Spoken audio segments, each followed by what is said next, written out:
साहित्य में हमने कर लिया था विजयदान देथा तक। नेक्स्ट है रानी लक्ष्मी कुमार चुंडावत। रानी लक्ष्मी कुमार चुंडावत, सुनिए भी, इनके बारे में पढ़ते हैं साहित्य के अंदर। इनकी कौन कौन सी बुक्स हैं, इनकी क्या क्या खास बातें हैं। सबसे पहले ये है देवगढ़ रासमंद की।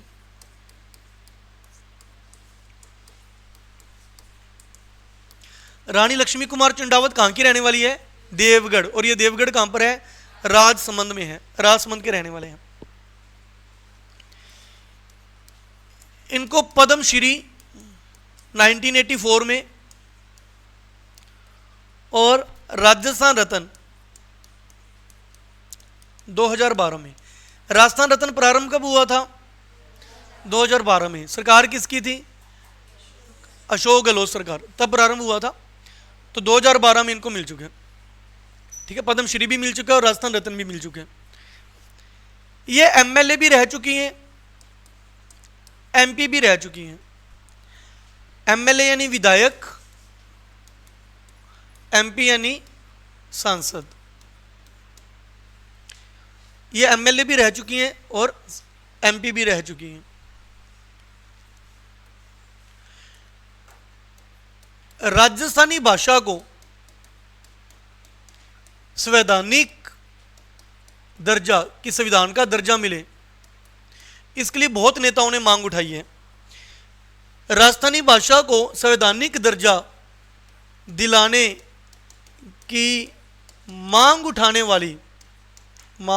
वाली यह राजस्थान की पहली नेता है। यह राजस्थान की पहली नेता है।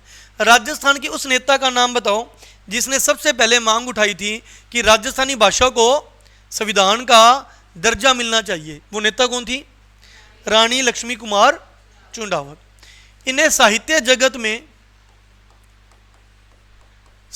जगत में रानी जी के नाम से पुकारा जाता है। जैसे विजयदान देथा को क्या कहा जाता है? बिज्जू, विजयदान देथा को।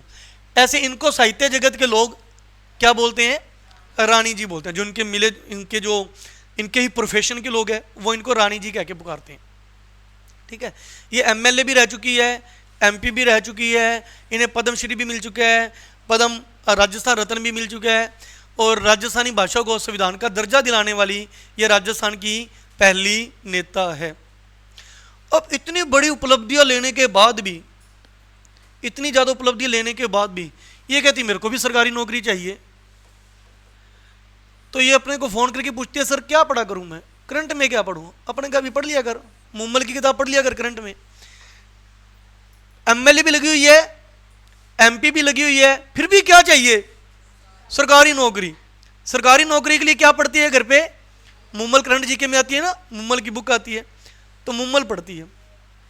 इसने मुम्मल की किताब पढ़नी स्टार्ट की, और उसका जो टाइटल था ना, जो किताब मार्केट से लेकर आई, वो किस टाइटल से निकली हुई थी? Love story of Rajasthan. इस नाम से बुक ले आई मार्केट से पढ़ने के लिए। कहती सर यहां से करंट जी के तैयार हो जाएगा मेरा। मैं कह देख ली जिस हिसाब से टाइटल लग रहा है मेरे को, ठीक है, ओके।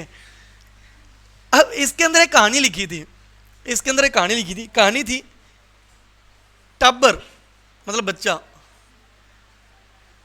एक मंझली रात को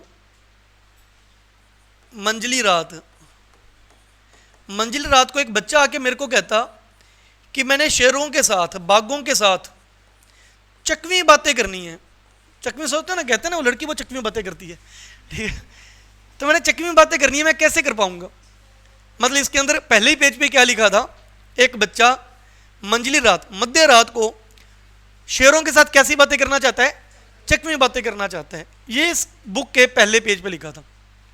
तो रानी लक्ष्मीबाई की आपने उपाधियां देखी, वो पद्मश्री भी मिल चुका है, राजस्थान रत्न भी मिल चुका है, एमएलए भी रह चुकी है, एमपी भी रह चुकी है, और राजस्थानी भाषा को संविधान का दर्जा दिलाने वाली राजस्थान की पहली नेता है।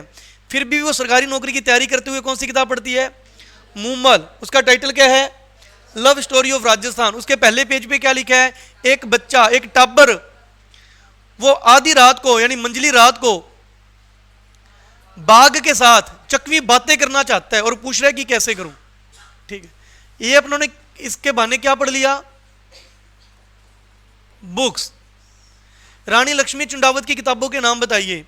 मुंबाल, लव स्टोरी ऑफ राजस्थान, टाबरारी बाता, टाबरारी बाता, मंझली रात, भागो बारमली, भागो बारमली, कैसे करें चकवी बाता, कैसे करें चकवी बाता। ये 6 किताबें होगी। Mummal, love story of Rajasthan, टाबरारी बाता, मंझली रात, भागो बारमली, कैसे करा चकवी बाता। ये 6 किताबें रानी लक्ष्मी की हैं। हो जाएगा। मंझली रात, मंझला घर किसका था?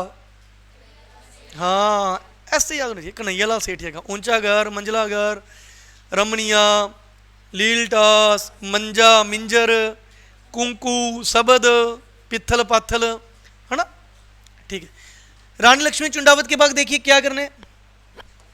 पृथ्वीराज राठौड़ है क्या? देखिए पृथ्वीराज राठौड़, सभी का ध्यान इधर घर जाके पढ़ लेना बस। अब सुनते रहो एक बार। पृथ्वीराज राठौड़ अपना ये जो बीकानेर है, मैप का सारा हम हर छोटी छोटी चीज पर लेंगे क्योंकि मैप से मन में पिक्चर बन जाती है और वो याद हो जाता है। रानी लक्ष्मी चुंडावत यहाँ की थी, अभी कराया आपको, देवगढ़ रासमंद की, है ना। अभी अपने पढ़ रहे हैं पृथ्वीराज राठौड़, ये कहाँ के हैं? बीकानेर के हैं। जब आपको बीकानेर का इतिहास पढ़ाया जाएगा, बीकानेर के इतिहास में आप पढ़ोगे एक राजा हुआ था राव जैसी, राव जैसी, राव जैसी का बेटा हुआ था कल्याणमल। ये जब बीकानेर का इतिहास कराएंगे ना सर तब आ जाएगा। बीकानेर में एक राजा हुआ था राव जैसी, राव जैसी का बेटा हुआ था कल्याणमल। कल्याणमल के 2 बेटे थे, एक का नाम था राय सिंह और एक का नाम था पृथ्वीराज राठौड़। हमारे राजस्थान के इतिहास में पृथ्वीराज 4-5 हुए हैं। एक तो मेवाड़ वाला था पृथ्वीराज सिसोदिया, जिसे उड़ना राजकुमार कहते हैं। एक अजमेर वाला था पृथ्वीराज चौहान ठल्ड, सियोंगिता वाला। एक बीकानेर वाला पृथ्वीराज राठौड़, वो पृथ्वीराज चौहान था अजमेर वाला, ये पृथ्वीराज राठौड़ बीकानेर का। एक जयपुर में आएगा पृथ्वीराज कछवाहा, उसने जयपुर को 12 भागों में बांट दिया था, 12 कोटड़ी कहते हैं जयपुर को। ठीक है, तो ये अपने बीकानेर वाले पृथ्वीराज की बात कर रहे हैं। तो राव जैसी का बेटा कल्याणमल, कल्याणमल काफी इंपॉर्टेंट राजा रहेगा, अफगानों की दीनता स्वीकार करने वाला बीकानेर का पहला राजा कल्याणमल, मुगलों की दीनता स्वीकार करने वाला पहला राजा कल्याणमल। ठीक है, इसके 2 बेटे थे राय सिंह और पृथ्वीराज राठौड़। ये आगे जाके राजा बना था, यानी राव जैसी के बाद राजा कौन बना था? कल्याणमल के बाद। और राय सिंह के नाम से अपने यहाँ पे क्या है? राय सिंह नगर। इसको राजा रूजा बनने में कोई इच्छा नहीं थी पृथ्वीराज राठौड़ को। ये अच्छा खासा क्या था? कवि था, बहुत अच्छा कवि था ये दोनों अकबर के दरबार में रहते थे। राय सिंह और पृथ्वीराज राठौड़ किसके दरबार में रहते थे? अकबर ने। अकबर ने जब इसकी कविताएं सुनी, अकबर इससे बहुत खुश हुआ। अकबर ने खुश होकर इसे गागरोन दुर्ग जागीर के रूप में दे दिया। गागरोन का किला जो झालावाड़ में है वो इसको जागीर के रूप में दे दिया कि आज के बाद ये किला तेरा।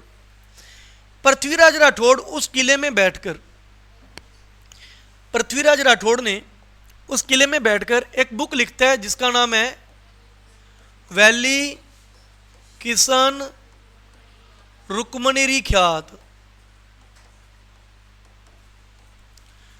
वैली किसन रुक्मणीरी ख्यात ये बुक लिखी जाती है। बहुत फेमस बुक है ये, अच्छे से रट लेना। पृथ्वीराज राठौड़ की बुक है वैली किसन रुक्मणीरी ख्यात। इस बुक को दुरसा आड़ा, यह भी अकबर के दरबार में रहता था, कवि है एक। दुर्सा आड़ा ने इस बुक को हिंदुओं का 5वां वेद, वैसे वेद कितने होते हैं 4, इसको 5वां वेद, पुराण कितने होते हैं 18, और इसको क्या कहा है 19वां पुराण कहा है। दुर्सा आड़ा ने वैली किसन रुक्मणी ख्यात को हिंदुओं का 5वां वेद और 19वां पुराण का है। मतलब कितना पवित्र ग्रंथ का है, आप देखो इसकी तुलना वेदों और पुराणों से कर दी, इतना पवित्र ग्रंथ का है वैली किसन रुक्मणी ख्यात। किसने? दुर्सा आड़ा ने। बुक लिखने के बाद उसको क्या किया जाता है? प्रकाशित। कई बार बताया आपको, प्रकाशित। इसका जो प्रकाशन है वो किया था एलपी टेसीटोरी नामक बंदे ने, ये भी कवि है, एलपी टेसीटोरी। इसका, इस बुक का प्रकाशन एलपी टेसीटोरी ने किया था। एलपी टेसीटोरी ने इस बुक का प्रकाशन भी किया और उसने पृथ्वीराज राठौड़ को, पृथ्वीराज राठौड़ को डिंगल का हीरोज कहा। डिंगल का हीरोज, डिंगल का हीरोज कहा क्योंकि ये बुक, ये जो वैली किसन रुक्मणी ख्यात है, ये किस शैली में लिखी गई है? डिंगल शैली में। ये डिंगल शैली में है, उसने इसको कहा डिंगल का हीरोज। तीसरा व्यक्ति कर्नल जेम्स टोड। 3 व्यक्तियों के नाम याद रखने आपने। तीसरा है कर्नल जेम्स टोड, घोड़े वाला बाबा। इसने पृथ्वीराज राठौड़ को कहा है कि पृथ्वीराज राठौड़ में पृथ्वीराज राठौड़ में सशस्त्र, हजारों की बोलते हैं वैसे, सशस्त्र हाथियों के बराबर का क्या है? बल है। पृथ्वीराज राठौड़ में सशस्त्र हाथियों के बराबर का बल है। किसने बोला है? तो पृथ्वीराज राठौड़ में 3 बंदों के नाम याद रखने हैं, Dursa Aada, LP Tessitori, Colonel James Tod. Prithviraj Rathore, Dursa Aada ने क्या किया है? इस बुक को 5वां वेद और 19वां पुराण कहा है। एलपी टेसीटोरी ने इस बुक को प्रकाशित किया है और पृथ्वीराज राठौड़ को डिंगल का हीरोज बोला है। कर्नल जेम्स टोड ने पृथ्वीराज राठौड़ को क्या बोला है कि पृथ्वीराज राठौड़ में सशस्त्र हाथियों का बल है। इसके अलावा पृथ्वीराज राठौड़ के ऊपर एक बुक लिखी गई है, पृथ्वीराज राठौड़ ने नहीं लिखी, पृथ्वीराज राठौड़ के ऊपर एक बुक है, उस बुक में इनको क्या कहा गया है? पित्थल। और बुक का नाम क्या है? बता दो। पित्थल और पाथल। ये बुक किसने लिखी है? कन्हैयालाल सेठिया ने। करवा दिया कन्हैयालाल सेठिया मैंने आपको। कन्हैयालाल सेठिया ने अपनी पुस्तक पित्थल और पाथल में पृथ्वीराज राठौड़ को क्या कहा गया है? पित्थल का है। पृथ्वीराज राठौड़ को पित्थल कहा है। ठीक है। पृथ्वीराज राठौड़ की 2 किताबें और हैं, एक है गंग लहरी, एक है दशम भागवत रादुहा। दशम भागवत रादुहा पृथ्वीराज राठौड़ कंप्लीट हुआ। सुनाइए। पहले तो पृथ्वीराज राठौड़ की 3 किताबें बता दो। पृथ्वीराज राठौड़ की 3 किताबें, अब इसको अपने याद करते हैं। एक तो होगी वैली किसन रुक्मणी ख्यात, एक होगी गंग लहरी, एक हो गया दशम भागवत रादुहा।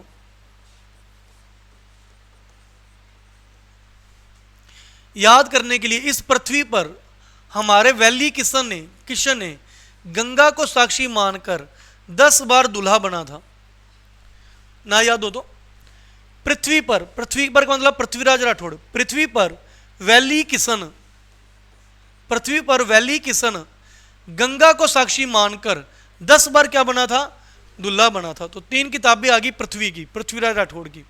कौन कौन सी? वैली किशन रुक्मणी ख्यात, गंग लहरी, दशम भागवत रादुहा। अब इस किताब को पकड़ लो, यह किताब इंपॉर्टेंट है। अब इसके बारे में बोलो मन में। वैली किशन रुक्मणी ख्यात पृथ्वीराज राठौड़ ने गागरोन के किले में बैठ के लिखी थी। इसका प्रकाशन एलपी टेसीटोरी ने करवाया था। लिखी तो किसने थी? पब्लिश किसने करवाया था? एलपी टेसीटोरी ने। और उसने पृथ्वीराज राठौड़ को डिंगल का हीरोज भी बोला था। इस बुक को दुर्सा आड़ा ने क्या बोला है? 5वां वेद 19वां पुराण। कर्नल जेम्स टोड ने पृथ्वीराज राठौड़ को क्या बोला है? सशस्त्र हाथियों के बल के बराबर। बस हो गया, क्लियर है? इसको इस तरीके से याद कर लेना। पृथ्वीराज राठौड़ के बाद बताइए कौन है? गौरीशंकर हीराचंद ओझा।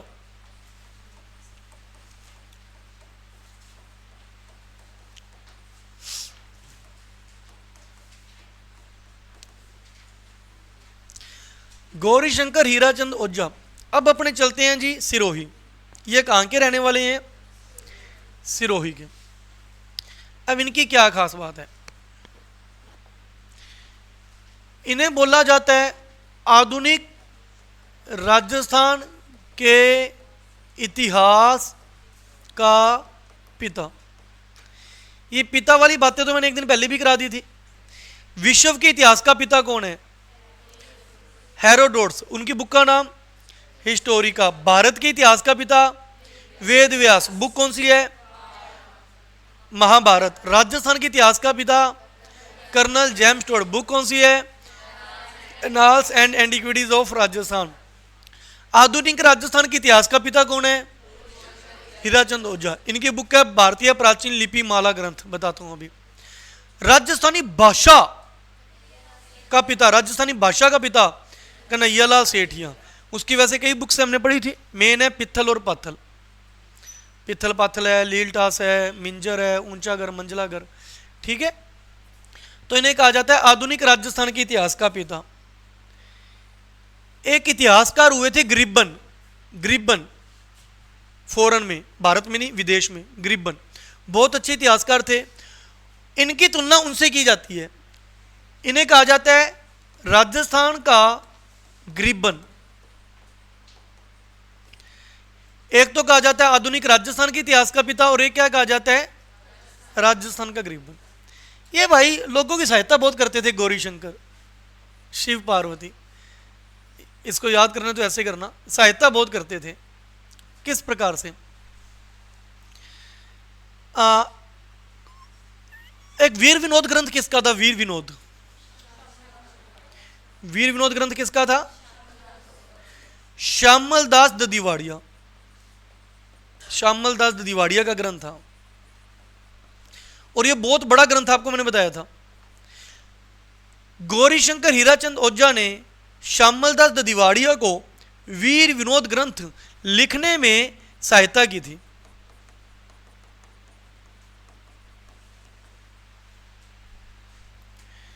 गौरीशंकर हीराचंद ओझा ने श्यामल दास ददीवाड़िया को वीर विनोद ग्रंथ लिखने में क्या की थी? क्योंकि गौरीशंकर हीराचंद ओझा श्यामल दास को अपना गुरु मानते थे। इनको क्या मानते थे? अपना गुरु। ये इसको अपना गुरु मानते थे, इसलिए इनकी सहायता की। क्लियर है? कर्नल जेम्स टोड की बुक का नाम क्या था?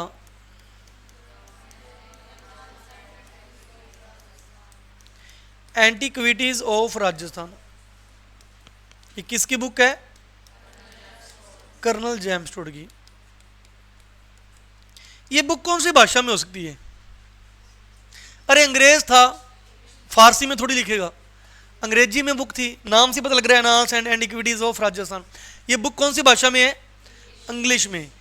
इसको हिंदी में ट्रांसलेट, हिंदी में अनुवादित, हिंदी में ट्रांसलेट किसने किया था? गौरीशंकर हीराचंद ओझा। इन्होंने इसको क्या किया था? हिंदी में ट्रांसलेट किया था।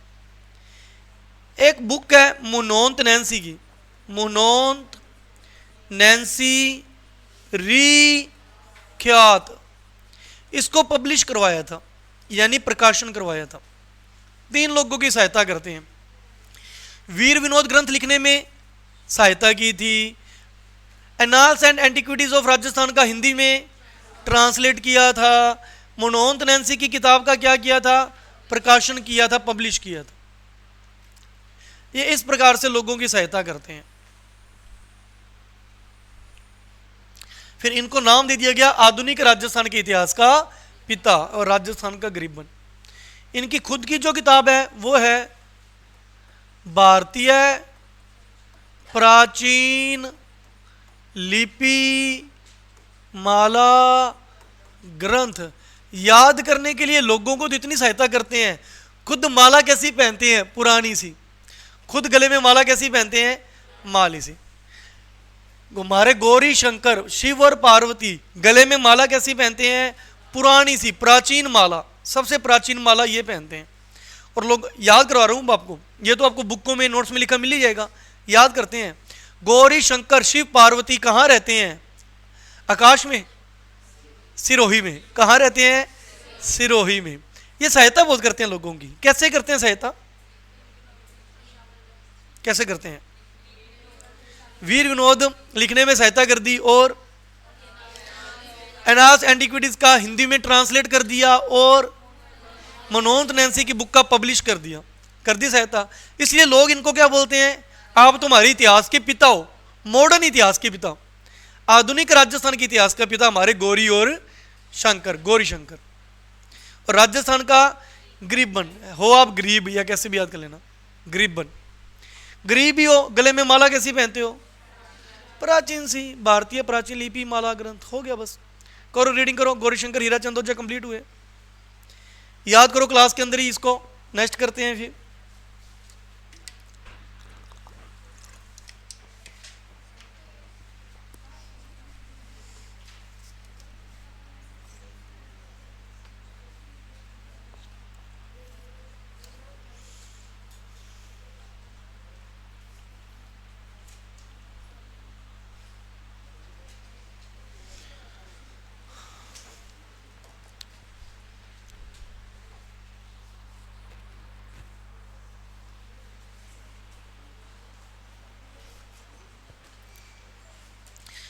करिए जल्दी रीडिंग करिए, फिर आगे कराऊं। राजसमंद में आज कौन सी पढ़ी हमने, रानी लक्ष्मी चुंडावत, रट लिया करो। बीकानेर में, सिरोही में गौरीशंकर हीराचंद ओझा, आधुनिक राजस्थान के इतिहास के पिता। मैप में याद किया करो, रट्टे मारा करो। ये है हमारे कौन, गौरीशंकर हीराचंद ओझा, यहाँ रहते हैं। ये कौन है, आधुनिक राजस्थान के इतिहास के पिता। इन्हें राजस्थान का गरीबन कहते हैं, गले में पुरानी माला पहनते हैं, 3 लोगों की हेल्प करते हैं। हो गया याद बस। अब किताब में देखे रट्टे मारते रहो, खुद को ही नहीं पता लग रहा है कि याद हुआ है कि नहीं हुआ। मैं आपको सामने रख के बोल दिया करूं। यहां पे रहते हैं हमारे केसरी सिंह बारठ, बारठ परिवार। केसरी सिंह बारठ, पिता का नाम कृष्ण सिंह बारठ, भाई का नाम जोरावर सिंह बारठ, बेटे का नाम प्रताप सिंह बारठ, पोती का नाम नगेंद्र बाला। पूरे भारत में सबसे पहली जिला प्रमुख कोटा की नगेंद्र बाला, इसकी पोती थी केसरी सिंह बारठ की। ऐसे याद किया करो। यहां पे मैप के अंदर कुछ भी याद करना हो, मैप के अंदर मैप रखा सामने, भीलवाड़ा, भीलवाड़ा में केसरी सिंह बारठ, पिता का नाम, भाई का नाम, बेटे का नाम, पोती का नाम। फतेह सिंह के दरबार में काम करते थे, दिल्ली दरबार में जा रहा था, उसके लिए किताब लिख दी, चेतावनी रा चुंगटिया। वीर भारत सभा की स्थापना की थी 1910 में, फिर जेल में रहते 5-6 साल। हो गया बस, हो गया याद, और क्या करना है, ऐसे याद किया करो। चलिए नेक्स्ट चलते हैं, जोधपुर। नेक्स्ट है जोधपुर। मतलब याद करने का तरीका देखो, जो चीज़ें आपके नोट्स में लिखी हैं ये तो सभी के पास ही हैं, नोट्स में भी हैं, आपको बुक में भी मिल जाएंगी, यूट्यूब पर भी मिल जाएंगी। मैंने याद कैसे करना है, मैं आपको याद करने का तरीका बता रहा हूँ कि याद ऐसे किया करो, स्मार्ट तरीके से याद किया करो। एक सिस्टम बदलो, परंपरागत तरीके छोड़ दो याद करने के, स्कूल वाले तरीके छोड़ दो याद करने के, रट्टे मारने छोड़ दो। एक अलग से तरीका अपनाओ जिससे टाइम बहुत कम लगे और याद बहुत ज़्यादा हो जाए। कोई भी सब्जेक्ट हो, चाहे आपका हिस्ट्री हो, कल्चर हो, पोल साइंस हो, सिस्टम से याद करो, बहुत जल्दी याद होता है, समय कम लगता है। अब देखो जोधपुर, जोधपुर में रहते हैं बांकीदास आशिया। अब इसको मैं पहले लिखवा देता हूं, आपको समझा देता हूं, फिर इसको याद करेंगे। अब अपने नेक्स्ट हैं बांकीदास आशिया, बांकीदास आशिया। इनकी 2 किताबें पढ़ लेना। एक तो इन्हें राजस्थान का बीरबल कहते हैं, राजस्थान का बीरबल। वैसे जो बीरबल था वो किसके दरबार में रहता था, ओरिजिनल नाम क्या था, रामू राम या सीताराम, सीताराम है ना। इसका ओरिजिनल नाम था महेश दास। ठीक है, बांकीदास आंशिया, इसकी दो किताबें कर लेना, बांकीदासरी ख्यात, एक तो है बांकीदासरी ख्यात, एक है कुकवि बत्तीसी। इसके पूरे दाम थे भी 32, कुकवि 32, वो अलग बात है, 32 के 32 ही बांके थे। ठीक है, कुकवि 32, बांकीदासरी ख्यात, कुकवि 32। इस किताब के अंदर जोधपुर राज्य का इतिहास मिल जाएगा, जोधपुर राज्य का इतिहास। लेकिन ये जो किताब थी ये 1857 की क्रांति को समर्पित थी, 1857 की क्रांति को समर्पित थी। हाथ ऊपर करिए। अब आपको ये, अब मैं आपसे हाथ ऊपर कराता हूं आंसर बताने के लिए, लेकिन अब हाथ ऊपर ये करो कि सर ने क्वेश्चन क्या पूछना है, ये भी पता होना चाहिए कि सर क्वेश्चन क्या पूछेंगे। सर मेरे को पता आप क्या पूछने वाले हो। अब तो मेरे से पढ़ते हुए इतना टाइम हो गया, तरीका पता लगना चाहिए अपना। आंसर तो बाद की बात है, पहले तो सर आप पूछोगे क्या वो मेरे को पता लग गया। हाथ ऊपर करो बस। ओके ओके, आप बताओ 1857 की क्रांति को समर्पित और कौन सी बुक है। अब हाथ ऊपर करो, किस किस को पता है। अब आंसर बताने के लिए हाथ ऊपर करो। ठीक है, वीर सतसई, वंश बास करनी थी। वीर सतसई किसकी थी? कहां के रहने वाले थे? बूंदी के। बूंदी के सूर्यमल मिश्रण, दो किताबें इंपॉर्टेंट थी, वीर सतसई, वंश भास्कर। वीर सतसई 1857 की क्रांति को समर्पित थी, वंश भास्कर उसका सबसे बड़ा और प्रसिद्ध ग्रंथ था। इसके अलावा धातु रूपावली, बलवंत विलास, सती रासो, राम रंजाट, 4 किताबें और थी। लेकिन मैंने कहा था वो नहीं भी याद होती कोई बात नहीं, अब बीएसटीसी और 4th ग्रेड के लिए 2 तो रट लो, वीर सतसई, वंश भास्कर, ये तो रटी होनी चाहिए आपको। तो 1857 की क्रांति को समर्पित 2 किताबें याद करा दी आपको, कुकवि 32 और वीर सतसई। घर पे नोट्स जब याद करोगे ना इसको, इसके साथ फिर लिख लेना साइड में, वीर सतसई सूर्यमल मिश्रण की, याद हो जाएगा। ये दोनों किताबें 1857 की क्रांति को समर्पित है। इन्होंने एक गीत लिखा था जिसके बोल हैं, इस बुक में इन्होंने एक गीत भी लिखा है जिसके बोल हैं, आयो अंग्रेज मुल्क के ऊपर, आयो अंग्रेज मुल्क के ऊपर। ये लो कंप्लीट हो गए, ये इतना बहुत है, इनके लिए याद कर लेना। बांकीदास आंशिया, अब याद कैसे होगा, ये लिखा हुआ हमारे नोट्स में, अब याद करते हैं। बांकीदास आंशिया, ये बांकीदास सर ने क्या कराया था? बांका होते हैं दांत, ठीक है। तो इसकी किताब थी कुकवि 32, ऐसा कवि जिसके 32 दांत हैं, बांके, कुकवि 32। एक इसके नाम से किताब है, बांकीदासरी ख्यात, बांकीदासरी ख्यात, कुकवि 32, बांकीदासरी ख्यात। अब ये बांकीदासरी ख्यात में जोधपुर का आपको इतिहास मिल जाएगा। कुकवि 32 किसको समर्पित है? 1857 की क्रांति को समर्पित है, जिसके अंदर गीत कौन सा है? आयो अंग्रेज मुल्क के ऊपर। इन्हें क्या कहा जाता है? राजस्थान का बीरबल। बै से बांकीदास, बै से बांकीदास, बै से 32, एग्जाम में याद रह जाएगा, बै से बीरबल, बांकीदास, 32, बीरबल, सब चीजें एक दूसरे से जुड़ी हुई हैं। लेकिन बीकानेर की नहीं है, बै से बीकानेर। कहां के हैं ये? जोधपुर के बांकीदास। ठीक है, नेक्स्ट देखिए कौन है? सीताराम लालस, सीताराम लालस। सुनो भी, इधर ध्यान दीजिए। इन्होंने एक बुक लिखी, राजस्थानी भाषा का शब्दकोश। इन्होंने एक बुक लिखी, राजस्थानी भाषा का शब्दकोश। शब्दकोश, शब्दकोश का मतलब होता है वैसे डिक्शनरी। क्या होता है? डिक्शनरी, जिसके अंदर बहुत कुछ होता है। ऐसे इसके अंदर बहुत कुछ था। इसके अंदर 2 लाख शब्द हैं। कितने शब्द हैं? इसलिए तो उसको शब्दकोश कह दिया गया। इसको 9 खंडों में प्रकाशित किया गया। 9 खंडों में प्रकाशित, 9 खंडों में प्रकाशित एक संस्था है encyclopaedia, encyclopedia of Britannica.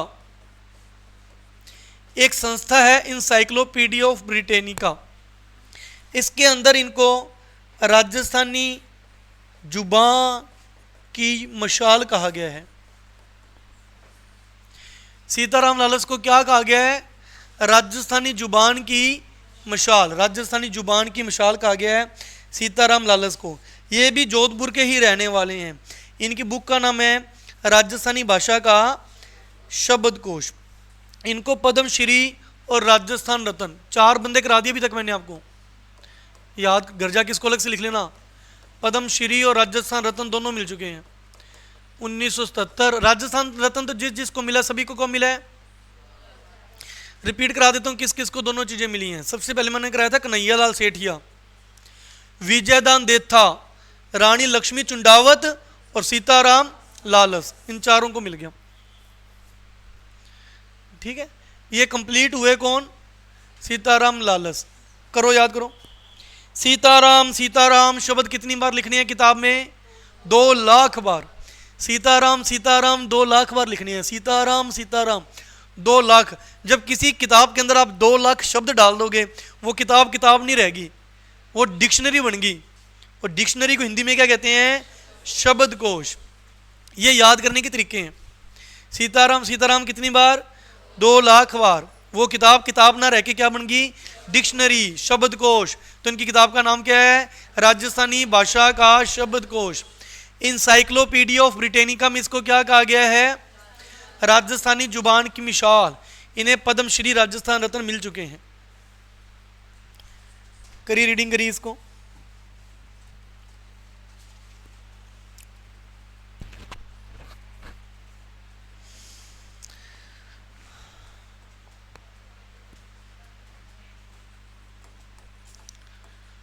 Next है दुरसा आड़ा। दुरसा आड़ा, तो दुरसा आड़ा भी थोड़ी देर पहले बात हुई थी, जस्ट 5 मिनट पहले। क्या बात हुई थी? हाथ ऊपर करो किसको 5 मिनट पहले की क्लास याद है। 5 मिनट पहले क्लास में क्या डिस्कस हुआ था? अमृतपाल, 5वां वेद और 19वां पुराण, पृथ्वीराज राठौड़ की बुक वैली किशन रुक्मणी ख्यात को इन्होंने ही बोला था। ठीक है, ठीक है। दुरसा आड़ा ये अकबर के दरबार में रहते थे। अकबर के दरबार में रहते थे। इनकी 2 किताबें हैं, विरुद्ध छतहरी, करतार बावनो। ना याद रहे तो ये कह लेना, जो दुरसा आड़ा है 52 तारों की छतरी पे रखता है। छतरी रखता है अपने सिर पे, कितने तारों की? ऐसे 2-3 बार बोलना, याद हो जाएगा। दुरसा आड़ा, आड़ा होता है ओढ़ना, कहते हैं ना ओढ़ लिया, है ना। बारिश हो रही है, आपने ओढ़ ली, क्या ओढ़ ली? छतरी ओढ़ ली, कितने तारों की? ऐसे इसको 2-3 बार बोलोगे फिर पूरा नाम भी याद रह जाएगा। लेकिन वहां पे पहुंचना है कि ये चीज इसके लिए है, नहीं तो ये होता है सर ने इतने सारे करा दिए, पता नहीं विरुद्ध छतरी किसके लिए कराया था, पता नहीं करतार बावनो सर ने इतने सारे राइटर कराए हैं किसके लिए। मैं ना वहां तक पहुंचो ये इस बंदे के लिए है, फिर तो आप पूरा नाम भी बोल दोगे। छतरी का नाम है विरुद्ध छतरी, 52 का नाम है करतार बावनो। मैंने कि ये इसके लिए है, आड़ा, छतरी से ओढ़ना है, छतरी से अपने आप को ओढ़ना है। आई बात समझ? ये दोनों किताबें इसकी हैं। एक इसके लिए सबसे इंपॉर्टेंट, एक इसके लिए वही बात कि जो वैली किशन रुक्मणी ख्यात है, वैली किशन रुक्मणी ख्यात, इसको इन्होंने 5वां वेद 19वां पुराण बोला है। तो देखिए, तो 5वां वेद और 19वां पुराण बोला है वैली किशन रुक्मणी ख्यात। इसके अलावा महाराणा प्रताप की जब मृत्यु हुई, महाराणा प्रताप की जब मृत्यु हुई तो अकबर के पास सबसे पहले संदेश यही लेकर गए थे अकबर को सबसे पहले सूचना महाराणा प्रताप के मरने की इन्होंने दी थी। किसने दी थी? दुर्सा आड़ा ने। और कहते हैं कि जब इन्होंने अकबर को सूचना दी तो अकबर की आंखों से भी आंसू आ गए। तो अकबर ने बोला कि आज तक इतना बड़ा जो मेरा दुश्मन था, जो मेरे को टक्कर देने वाला, या इतना वीर बहादुर राजा आज तक इतिहास में ना कभी हुआ है और ना ही कभी होगा। आने वाले समय में जब इतिहास की बातें हुआ करेंगी, मेरी और महाराणा प्रताप की बातें हुआ करेंगी, तो महाराणा प्रताप को हमेशा मेरे से ऊपर रखा जाएगा, क्योंकि मैंने पूरा भारत जीत लिया लेकिन एक रियासत नहीं जीत पाया। वो कौन सी थी? मेवाड़। उनको अपने अधीन नहीं कर पाया।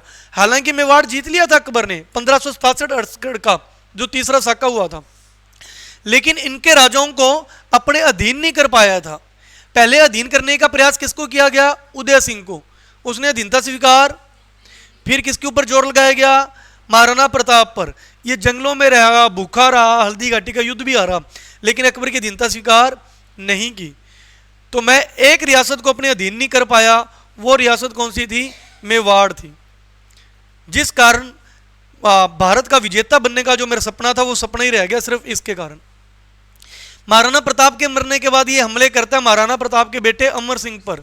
तो अमर सिंह से भी नहीं जीत पाता ये, और 1605 में किसकी डेथ हो जाती है? अकबर की। तो अकबर मरते मर गया, लेकिन पूरे भारत की एक ऐसी रियासत जिसको अपने अधीन नहीं कर पाया, वो कौन सी थी? मेवाड़। पहले उदय सिंह पर जोर लगाया, अधीनता स्वीकार नहीं की। फिर महाराणा प्रताप पर जोर लगाया, उसने अधीनता स्वीकार। फिर महाराणा प्रताप के बेटे अमर सिंह पर जोर लगाया, उसने भी अधीनता स्वीकार नहीं की। 3 पीढ़ियां निकल गई, लेकिन किसी से अधीनता स्वीकार नहीं करवा पाया था। कौन? अकबर। ठीक है, मेन अपने दुर्साहड़ा की बात कर रहे हैं। दुर्साहड़ा कंप्लीट हुआ। दुर्साहड़ा की 2 तो किताबें याद कर लेना। कौन कौन सी? करतार बावनो, विरुद्ध छत्री। 2 किताबें याद कर लेना। 2 बातें याद कर लेना। वो 2 बातें कौन सी हैं? इन्होंने वैली किशन रुक्मणी ख्यात, वैली किशन रुक्मणी ख्यात, इसको क्या बोला था? पुराण। महाराणा प्रताप की मृत्यु का समाचार अकबर को किसने दिया था? बस ठीक है, 2 किताबें और 2 बातें, हो गया दुर्साहड़ा। नेक्स्ट देखिए, नेक्स्ट है रणछोड़ तेलंग भट्ट। आसान ही है टॉपिक, पढ़ते रहो इसको फटाफट। रणछोड़ तेलंग भट्ट, रणछोड़ भट्ट। इसकी एक किताब है अमर काव्य वंशावली। इसकी एक किताब है अमर काव्य वंशावली, और एक प्रशस्ति है, उस प्रशस्ति का नाम है राज प्रशस्ति। क्या नाम है?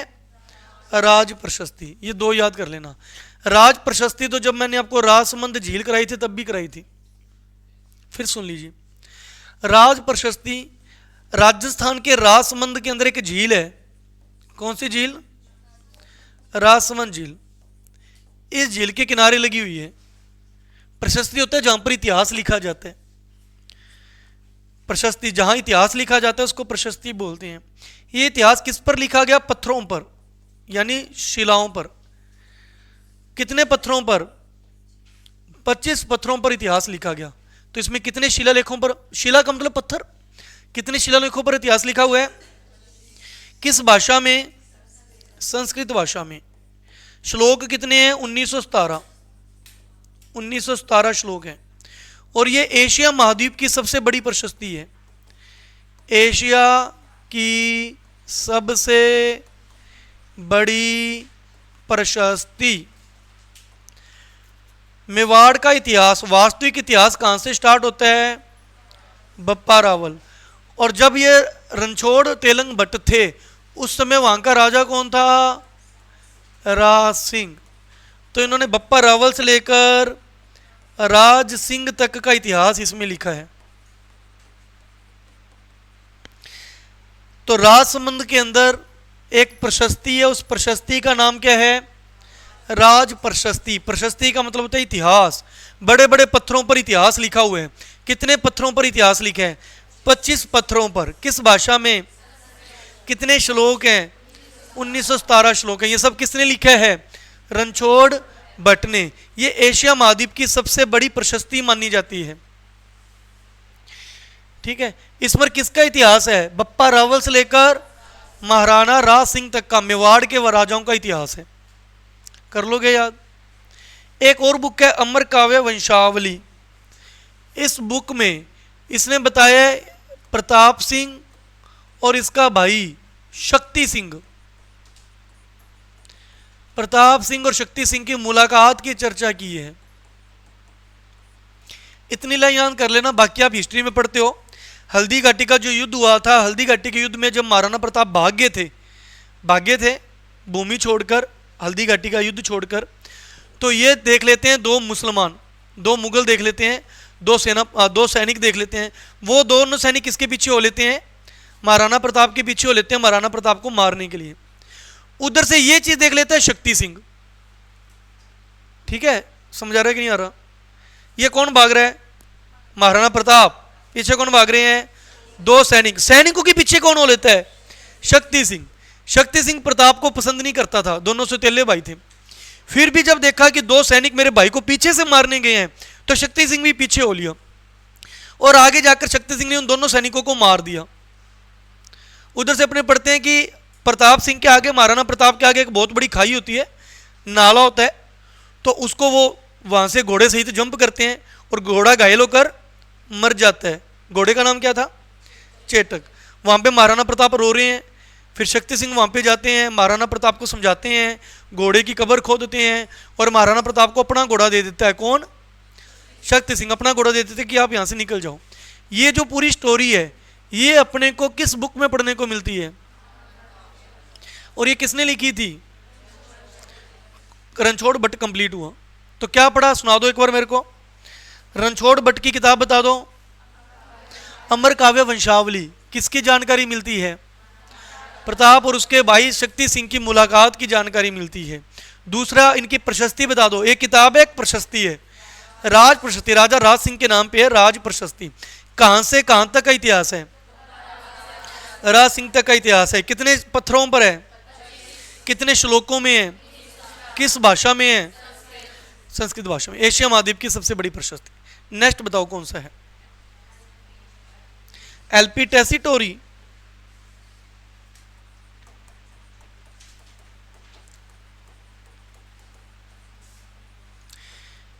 हमारे जितने भी इतिहासकार पढ़ रहे हो, जो मैं आपको करा रहा हूं, इसमें दो इतिहासकार बाहर से आए हैं। एक तो कौन आया था? Colonel James Tod. कहां से आया था? England, UK, United Kingdom. England यानी लंदन से आया था। एलपी टेसिटोरी इटली से आया था। ये कहां का रहने वाला था? इटली। ये आ गया भारत। भारत में आने के बाद ये कहां पे रहने लग गया? राजस्थान।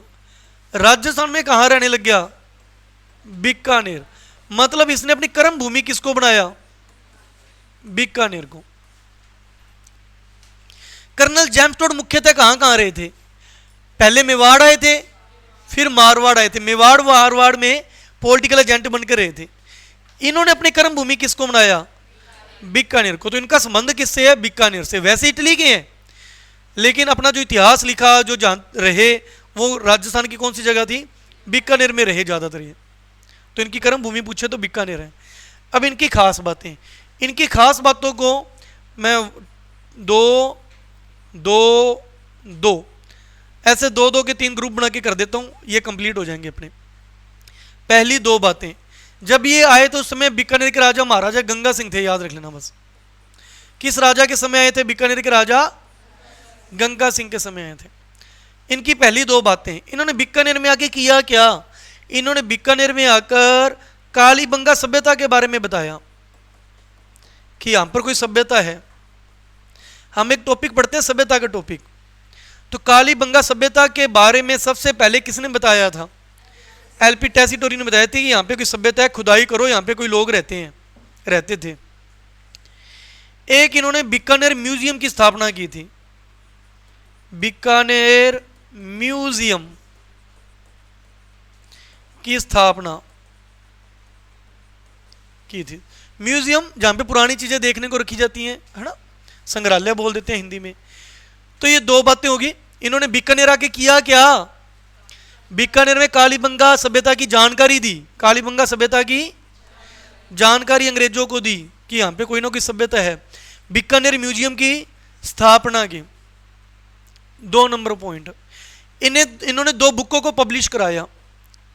दो बुकों का प्रकाशन करवाया। एक तो है वैली किशन रुक्मणी ख्यात, ये तो आपको करवाई दिया थोड़ी देर पहले, अभी कराया था ना, पृथ्वीराज राठौड़ की वैली किशन रुक्मणी ख्यात, इसका प्रकाशन इन्होंने कराया था। और इन्होंने ही पृथ्वीराज राठौड़ को क्या बोला था, डिंगल का हीरोज। एक बिट्ठू सुजा की किताब है राव जयसिरो छंद, वो बीकानेर का राजा था ना राव जयसी। ये बुक तो वैसे किसकी ने लिखी हुई है, बिट्ठू सुजा। जैसे ये बुक भी किसने लिखी है, पृथ्वीराज राठौड़। बुक तो इनकी लिखी हुई है पृथ्वीराज राठौड़ और बिट्ठू सुजा की, लेकिन एलपी टेसीटोरी ने इन दोनों बुकों को क्या करवाया था, प्रकाशन करवाया था, इनको प्रकाशित करवाया था। अब सर इसने खुद ने भी कोई किताब लिखी है कि नहीं लिखी, इतिहासकार है तो किताब तो लिखी होगी। तो इसकी दो किताबें हैं, पश्चिमी राजस्थान साहित्य का सर्वे, पश्चिमी राजस्थान साहित्य का सर्वे, और एक है पश्चिमी राजस्थान का व्याकरण। राजस्थान साहित्य का, सॉरी ये है राजस्थान चारण साहित्य का सर्वे, राजस्थान चारण साहित्य का सर्वे। एक है पश्चिमी राजस्थान का व्याकरण यानी ग्रामर। एक व्यक्ति है जिसका नाम है रामकरण असोपा, जोधपुर का रहने वाला है।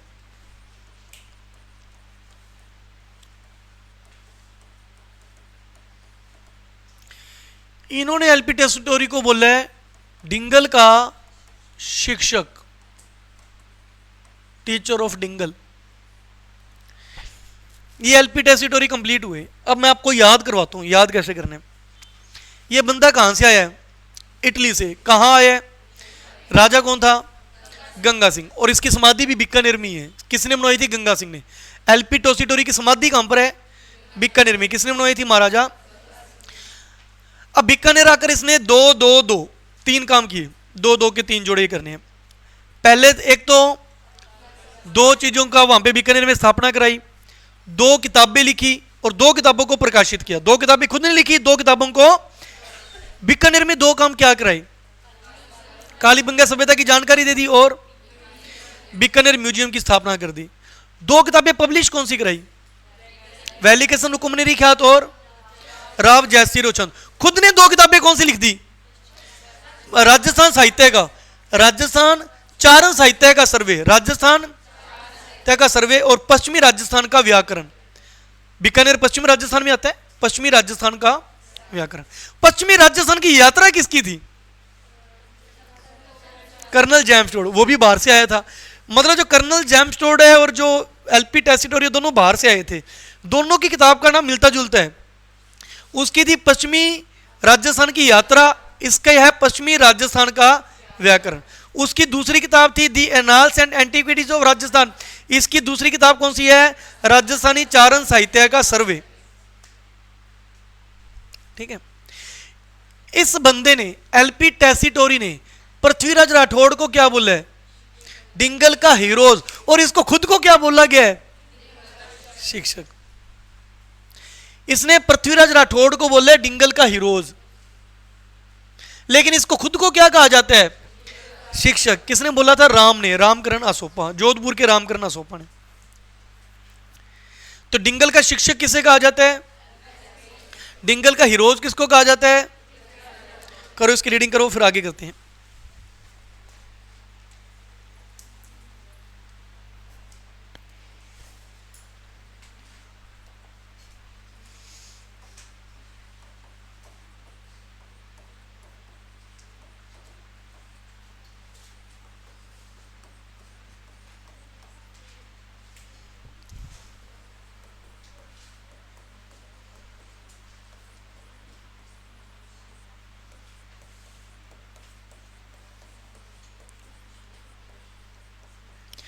नेक्स्ट है महाकवि माघ, महाकवि माघ। जालोर चलते हैं। अब ये हैं जालोर के रहने वाले, ये है जालोर। महाकवि माघ कहाँ के रहने वाले हैं, जालोर के। इनकी बुक कौन सी है, शिशुपाल वध। जानते हो क्या शिशुपाल को, नहीं जानते। शिशुपाल एक स्कूल के प्रिंसिपल भी हुआ करते थे अपने यहाँ पे, एसएस स्कूल के। ये वो शिशुपाल नहीं है। शिशुपाल बताओ, जिसको भगवान श्री कृष्ण ने 100 गलतियां माफ का वरदान दिया था कि तेरी 100 गलतियां क्या होंगी, माफ होंगी। एक बार इनकी मुलाकात हो जाती है शिशुपाल और भगवान कृष्ण की आमने सामने, कौरव पांडव दरबार में सब बैठे थे। इसको पता है मेरी 100 गलतियां क्या है, माफ है। कृष्ण से चिढ़ता था, जलन करता था, कृष्ण को गालियां देनी स्टार्ट कर देते। पांडव बहुत समझाते हैं, अर्जुन भी कहते हैं तेरे को दे धनाधन गाली दे रहा है शिशुपाल, कुछ तो कर। भगवान कृष्ण कहते नहीं, इसकी 100 गालियां क्या है, माफ। शिशुपाल ने ना यहाँ पे अपने एक मोतियों की माला पहनी हुई थी, यहाँ पे मोतियों की माला, उसमें 100 मनके थे। वो याद कराते थे, जैसे ही एक मनका कम हुआ मतलब एक गलती उसने कर दी, एक गलती कर दी। अब भगवान कृष्ण सामने खड़े हैं, गाली देनी स्टार्ट करता है। जैसी गाली देते हैं एक मनका कम, अभी तो एक ही कम हुआ है, 99 पड़े हैं, भड़ास निकालते हैं। फिर गाली देता है भगवान कृष्ण को, तू तो रणछोड़ है, तू तो ऐसे भाग जाता है, तू तो सारा दिन दासियों के साथ रहता है, इतनी सारी लड़कियों के साथ रहता है, तू तो रास लीलाएं करता है, तू काय का योद्धा है। धीरे धीरे के मन के कम हो रहे हैं, हाथ लगाता है, इतने कम हो गए, चलो अभी भी काफ़ी पड़े हैं, लगे रहो। फिर देने लग जाता है, भगवान कृष्ण सुनते रहते हैं, कोई बात नहीं, लगा रहे। करते करते करते करते जो 3-4 रह जाते हैं, अच्छा अभी भी 3-4 पड़े हैं, थोड़ी सी और भड़ास निकालते हैं। और जब लगा रहता है अपनी भड़ास निकालने, तो एकदम से देखता है सारे मन के खत्म। अब भगवान कृष्ण ऐसे करते हैं, जैसे ही करते हैं भाई, वो तो कभी इधर भाग, कभी कौरवों के पीछे छिप, कभी पांडवों के पीछे छिप कि बचा लो बचा लो। फिर वो सुदर्शन चक्र छोड़ते हैं और उसकी गर्दन काट देते हैं। शिशुपाल वध। क्या हुआ, गलत बता दिया क्या? अच्छा फोन बज रहा है क्या? आप तो ऐसे देख रहे हो जैसे मैंने वो उठा लेंगे फोन उठाने वाले। मेरे को तो ये लगा कि कुछ मैंने कुछ गलत सुना दिया, आप इतनी शंका भरी नजरों से देखने लग गए। ठीक, चलो महाकवि महा की बुक का नाम क्या है? शिशुपाल वध, राजस्थान का कालिदास। अब इसको याद करते हैं, ठीक है? ये 2 सिर्फ हो गया बस महाकवि महा। सर एग्जाम में कैसे याद रहेगा? करते हैं इसको याद। कवियों का कवि महाकवि। इस महाकवि ने कितनी छोटी हरकत की, एक बच्चे को मार दिया, किसमें डुबा के? जल में डुबा के। ये गोरा काम है, ये काला काम किया, ये इसने काला काम किया। ऐसे स्टोरी से बना लेना, याद हो जाएगा। कवियों के कवि महाकवि ने एक शिशु को जल में डुबा के मार दिया, ये उसका निहायती काला काम था। तो महाकवि की बुक का नाम क्या है? शिशु का वध किया था, शिशुपाल वध। कहां के रहने वाले हैं? एक काला सा काम था, गलत काम था, तो इसे कहते हैं राजस्थान का। नेक्स्ट देखो कौन है। अब 3-4 छुट्टियां होगी, हिंदुस्तान पाकिस्तान के कारण काम तो खींच दे अपना। नेक्स्ट है शिवदास गार्डन। दिल गार्डन गार्डन हो गया, शिवदास गार्डन। ये है जालोर के, जालोर के राजा के दरबार में काम करते थे। सॉरी झालावाड़, झालावाड़ के राजा के दरबार में काम करते थे। शिवदास गार्डन राजा अचल सिंह के दरबार में काम करते थे। तो इन्होंने बुक लिखी थी अचलदास खिंची री वर्चनिका। ये वर्चनिका से संबंधित राजस्थान का पहला ग्रंथ है। अचलदास खिंचीरी वर्चनिका, ये इनका ग्रंथ है शिवदास गार्डन का। शिवदास गार्डन का ये राजस्थान का सबसे प्राचीन वर्चनिका ग्रंथ है, सबसे प्राचीन वर्चनिका ग्रंथ। ओके, बस एक ही है, याद कर लेना। सर एग्जाम में कैसे याद रहेगा? अब इनके नाम के पीछे क्या लगा हुआ है? गार्डन। क्या लगा है? गार्डन यानी पार्क। पार्क एक जगह से हिलके दूसरी जगह जा सकते हैं? नहीं जा सकते, वो तो अपनी जगह भी रहेगा। अचल का मतलब क्या होता है? जो चल नहीं सकता, जो चीज चल नहीं सकती, जैसे पहाड़ है, पहाड़ का पर्यायवाची होता है वैसे अचल, ठीक है? तो उसे क्या बोलते हैं? अचल। जो चल नहीं सकता उसे क्या बोलते हैं? हम लोग चल रहे हैं, अचल है, अचल। ये कॉमर्स में भी पढ़ते हैं अपने वाणिज्य में। चल अचल संपत्ति, चल अचल। चल संपत्ति कौन सी होती है? गाड़ी, गाड़ी चलती है, सही बात है। ठीक है, चल अचल संपत्ति वो होती है जिनको हम हैंड टू हैंड मतलब हाथों हाथ यूज कर सकें, जैसे पैसा हो गया, है ना, तो अचल संपत्ति में आता है। सोना हो गया, एकदम से बेचो और पैसा आ जाता है। अचल संपत्ति होती है जमीन जायदाद। जमीन जायदाद किस में आती है? आपकी प्रॉपर्टी है, आपका घर है, मकान है, ये है तो आपकी संपत्ति। ये किस में आती है? अचल में। और पैसा वगैरह किस में आता है? चल में। ठीक है, चलो अपने पॉइंट पर आते हैं। याद कैसे करेंगे? गार्डन, गार्डन क्या नहीं कर सकता? चल नहीं सकता। शिवदास गार्डन की बुक का नाम अचल दास। अचल, अचल दास खिंचिरी वर्चनी का पूरा नाम भी याद हो कोई बात नहीं, गार्डन अचल मिला के याद कर लेना। ऑप्शन से भी याद हो जाता है एग्जाम में, ऑप्शन से भी याद आ जाते हैं। नेक्स्ट कौन है? नथागी क्या? ठीक है, नथमल जोशी। अब ये देखो नथमल जोशी, अब हुआ क्या, इधर ध्यान देना। एक बीननी है, एक औरत है बीननी, शादी कर ली दो लड़कों से, मतलब दो बीनों से, दो बीन।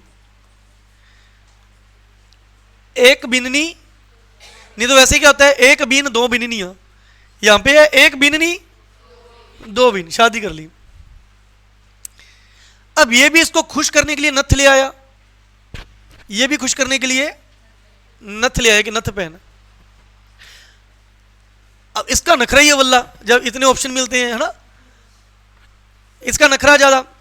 दोनों की नथी पसंद नहीं आई, नथ ली धरती पे पटक दी, नथ लेकर दोहरा मिट्टी, मिट्टी में पटक दी, नथ लेकर मिट्टी में पटक दी।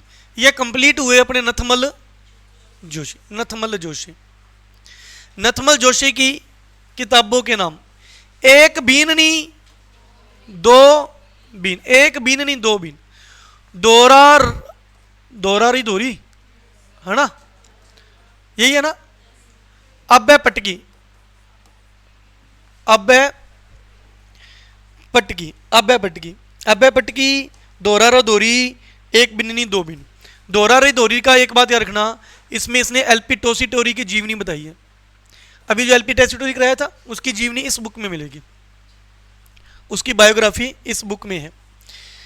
ठीक है, और यह स्वतंत्रता के बाद पहला राजस्थानी उपन्यास है अभय पट्टक का, यही है ना। स्वतंत्रता के बाद राजस्थान का पहला राजस्थानी उपन्यास। बाकी ये याद कर लेना। नथमल जोशी सुनाओ भी, नथ याद आ जाए ना, नथ, नथ वाला आ गया तो ट्रिक क्या बना लेना। नथ, एक लड़की थी दो लड़के थे, इन दोनों ने नथ लड़की को लाके दी, नथ लड़की ने उसको दोहरा यानी मिट्टी में क्या कर दिया, पटक दिया। दोहरारी दोरी, अभय पटकी, एक एक बीन है, बीननी है, एक बीननी दो बीन। नेक्स्ट बोलो क्या है, नेक्स्ट पेज पलटिए। नेक्स्ट कौन है? मेघराज मुकुल, इनकी किताबें पढ़ते हैं। मेघराज मुकुल, सुनिए जी, मेघराज मुकुल। एक इसकी बुक है सेनानी, वैसे पूरा नाम है सेनानी री जागी जोत। एक है उमंग, सेनानी और उमंग, ये दो किताबें हैं। ठीक है, ये सेनानी के नाम से प्रसिद्ध है, वैसे पूरी बुक है सेनानी री जागी जोत, सेनानी और उमंग। अब ये सेनानी के बारे में आप छोटा सा हिस्ट्री में टॉपिक पढ़ते हो। मेवाड़, मेवाड़ का राजा राज सिंह, वही राजा जिसने राजसमंद झील बनाई थी, और वही राजा है जिसके भी आपने राज प्रशस्ति पढ़ी है। जब मेवाड़ का राजा राज सिंह था, यह शादी करके लाता है चारूमती से। मेवाड़ करा दिया सर ने क्या? चल रहे हैं। मेवाड़ का राजा राज सिंह पढ़ते हो तो उसमें राज सिंह शादी करके लाया था चारूमती से। वो चारूमती से शादी करना चाहता था औरंगजेब, मुगल बादशाह। चारूमती चिट्ठी लिख के भेजती है राज सिंह को कि मैं बगुली, बगुली कहते हैं क्या अपने आप लड़कियां, मैं बगुली उसके साथ नहीं जाना चाहती, तू आके मेरे को ले जा, नहीं तो मैं जहर खा के मर जाऊंगी। तो चारूमती किसको लेटर लिखती है? राज सिंह फिर घोड़े पर बैठ के जाता है और चारूमती को उठा के इससे क्या कर लेता है, शादी कर लेता है। अब गुस्सा किसको आता है? औरंगजेब को। हम तो दूसरों की लड़की उठा के ले, तू मेरी घरवाली उठा के ले गया होने वाली। मुगल बादशाह था वो। अब मुगल बादशाह सेना भेज देते हैं युद्ध करने के लिए। अब इसकी नई नई शादी हुई है, अभी युद्ध में थोड़ी जाएगा। इसका सेनापति था रतन सिंह चुंडावत, रतन चुंडावत। ये अपने सेनापति को कहता है कि जा औरंगजेब सेना भेज रहा है, जा युद्ध करने जा। अब ये भी सोचता शादी मेरी भी अभी भी हुई है, इसकी भी बाई चांस नई शादी हुई थी। इसकी पत्नी का नाम था सहल कंवर। अब राजा को कैसे बोलूं, राजा का काम तो चल गया, मेरे को भेज दिया, मैं किसको भेजूं, मेरे को तो जाना ही पड़ेगा। तो रतन सिंह चुंडावत भी युद्ध करने के लिए जाता है औरंगजेब के पास। जैसे ही घर से निकला, थोड़ी दूर गया, अपने सैनिकों को कहता है कि रानी की याद बहुत आ रही है, जा उससे निशानी लेकर आ। वो दास जाता है सहल कंवर के पास कि रतन सिंह ने क्या मंगवाई है निशानी। सहल कंवर कहती है ऐसे तो पेपर पास नहीं होगा, ऐसे तो बार बार डिस्ट्रैक्ट होता रहेगा, ठीक है, तो ध्यान भटकता रहेगा। सहल कंवर ने तलवार उठाई, गर्दन काट दी। ये जाके दे देना कि युद्ध के अंदर इसका ध्यान ना भटके, बार बार मेरे को याद करता रहेगा, इससे अच्छा ऐसी होती थी शतरानियां। हम तो पहले भी ऐसी थे, अब भी ऐसे, ठीक है। देखिए तो बुक कौन से, इसी की कहानी जो मैंने सुनाई किस बुक में मिलेगी, सेनानी।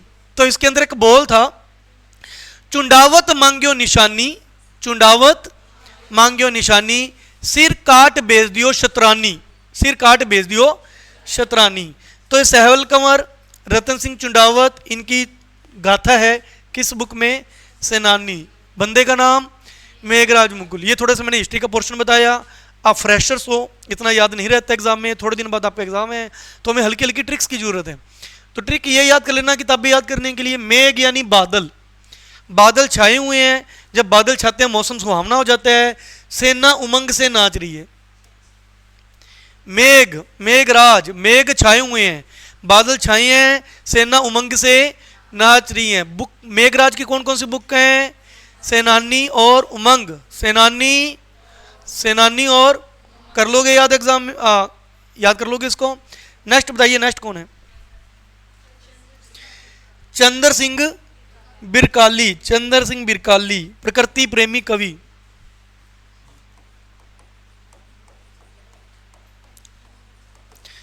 चंद्र सिंह बिरकाली, इन्हें कहा जाता है प्रकृति प्रेमी कवि।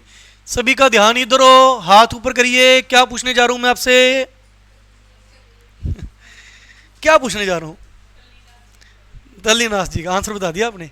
प्रकृति प्रेमी लोक देवता कौन है, तल्लीनाथ जी। प्रकृति प्रेमी संत कौन है, जाम्बो जी, बिश्नोइयों के जो भगवान है। प्रकृति प्रेमी संत पूछे एग्जाम में तो, प्रकृति प्रेमी लोक देवता पूछे तो, और प्रकृति प्रेमी कवि पूछ ले तो चंद्र सिंह बिरकाली, हनुमानगढ़ के नौहर के रहने वाले हैं।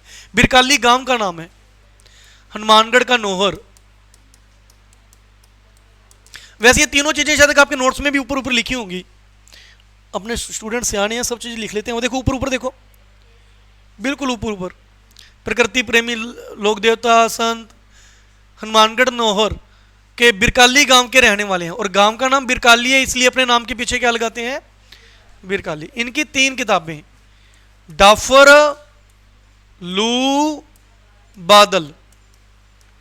डाफर का मतलब होता है सर्दी, ये लो, ये 3 किताबें, डाफर, लू, बादल। अब याद कैसे रहेगा, याद कैसे रहेगा, ये चांद उगा हनुमानगढ़ से, चांद उगा हनुमानगढ़ से, चंद्र सिंह हनुमानगढ़ के। जैसे जो चांद हनुमानगढ़ से उगता है, वो तीनों चीजें एक साथ ही ले आता है। कहते छींक भी आ गई, खांसी भी आ गई, है ना, तो तीनों चीजें एक साथ ही ले आता है। गर्मी भी, सर्दी भी, बादल यानी वर्षा भी। गर्मी, सर्दी, बादल, तीनों चीजें। और यहां पे सर्दी के लिए क्या है, डाफर। चंद्र सिंह बिरकाली, ठीक है। देखा नहीं क्या, कई बार होते हैं ऐसे दोनों चीजें इकट्ठी, समझ नहीं आ रही, छींक मारी है, खांसी ली है। ओके, नेक्स्ट देखिए, हो जाएगा याद। लू यानी गर्मी, डाफर यानी सर्दी, बादल। अंबिका दत्त व्यास, अंबिका दत्त व्यास, ये अंबिका नाम की लड़की कहती, वैसे तो ये लड़का था, अंबिका अपने लाइब्रेरी में लड़की आती है वैसे, इसलिए उन्हें लड़की बोल दिया, अगर वो देखेगी तो सोच लेगी। अब ये अंबिका कहती है मैं अबलाओं का इंसाफ लेके रहूंगी, जिन लड़कियों का सिलेक्शन नहीं हुआ मैं उनका सिलेक्शन करवा के रहूंगी। अबलाओं का इंसाफ, अबलाओं को इंसाफ मैं दिलाऊंगी। अंबिका दत्त व्यास की बुक कौन सी है? अबलाओं का इंसाफ। नेक्स्ट करो, बस हो गया। अबलाओं, हिंदी भाषा, ये वैसे हिंदी भाषा का प्रथम उपन्यास है, याद कर लेना। हिंदी भाषा का प्रथम उपन्यास, नहीं तो बुक का नाम याद कर लेना। नेक्स्ट है, देखो एक है, अब दो सूरियां पढ़ते हैं, सूरी। एक है वज्रसेन सूरी, एक है शाली भद्र सूरी। एक है वज्रसेन सूरी और एक है शाली भद्र सूरी, दो हैं। और इत्तेफाक से दोनों की किताबों का नाम भी मिलता जुलता है। एक का नाम, एक की बुक है भारतेश्वर बाहुबली गौर, और एक है भारतेश्वर बाहुबली रास। भारतेश्वर बाहुबली गौर, भारतेश्वर बाहुबली, खुद का नाम भी मिलता जुलता है सूरी सूरी, किताब का नाम भी मिलता जुलता है भारतेश्वर बाहुबली गौर, भारतेश्वर बाहुबली रास। सब ये गौर और रास कैसे याद रहेगा? वज्र, वज्र यानी लोहा, जो बंदा वज्र के जैसे है वो घूर घूर के देख रहे, जो जिसका शरीर किसके समान है? वज्र, लोहे के समान है, वो हमको घूर घूर के देख रहे। और जो शालीन है, और शालीन क्या होता है? रस, रस कैसा होता है? शालीन होता है। भारतेश्वर बाहुबली, दोनों में बाहुबली। वज्रसेन की बुक बाहुबली गौर, शालीन की बुक बाहुबली रास। पढ़ लोगे इसको? एक और करते हैं, शिवचंद्र भर्तियां। नेक्स्ट है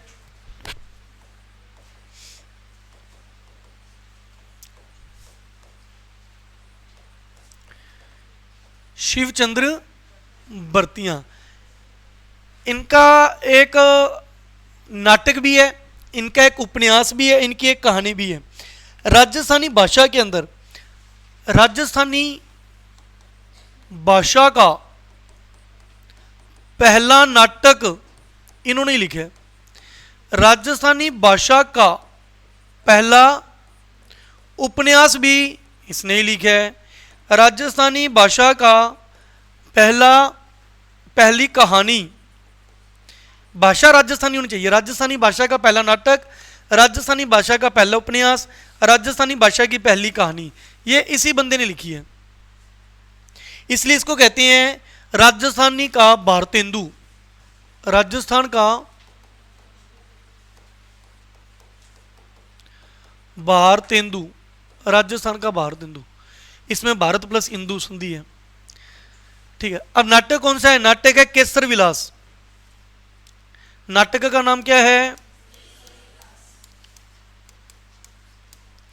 उपन्यास है कनक सुंदरी, यही है ना। और कहानी है विश्राम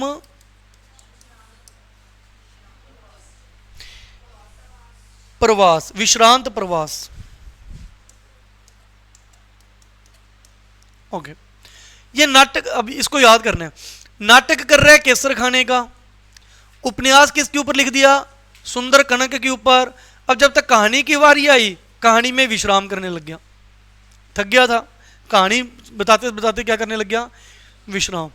करो याद, शिवचंद्र भर्तिया, राजस्थान का भारतेंदु कहते हैं। राजस्थान का पहला नाटक हो, पहली कहानी हो, पहला उपन्यास हो, इसी बंदे ने लिखे है। नाटक कौन सा लिखे है? केसर विलास, केसर कैसे खाते हैं, केसर विलास। उपन्यास कौन सा लिखा है? कनक सुंदरी। कहानी लिखते लिखते सो गया, विश्रांत प्रवास। तो जितने आज मैंने करा दिए इतने कल याद करके लाइएगा भी।